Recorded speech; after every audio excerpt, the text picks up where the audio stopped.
I heard this story of a young girl who lived with her grandmother, and one day they were baking a cake, and her grandmother began to show her all of the wonderful ingredients that go inside of a cake. And right before the grandmother put the cake in the oven, she looked at the little girl and said, "When this cake hit the right temperature, it's going to rise." The little girl was so excited because she had never seen a cake rise before.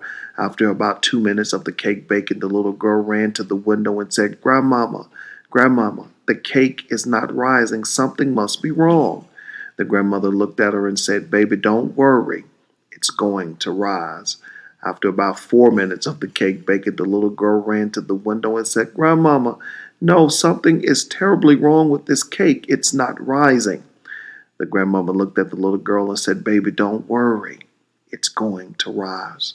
The little girl forgot to go back and look, and after about an hour, she remembered, ran back to the window of the oven and looked in, and a smile filled her face, and she was so happy. She said, "Grandmama, Grandmama, the cake is rising." The grandmother took the cake out of the oven and let it cool and began to ice the cake. And the little girl was watching with so much joy in her eyes and in her heart.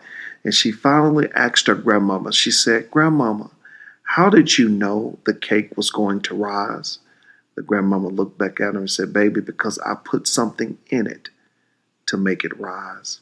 You may be going through a situation right now. You feel like quitting, throwing in the towel, giving up, saying it's not worth it. I want to let you know that down in your heart is something God put in you to make you rise out of this. You're going to come out of it because just as that grandmother put that ingredient in that cake, something is woven down in the reservoir of your greatness that will cause you to rise and come out. Keep going. Don't quit. You're closer than you think.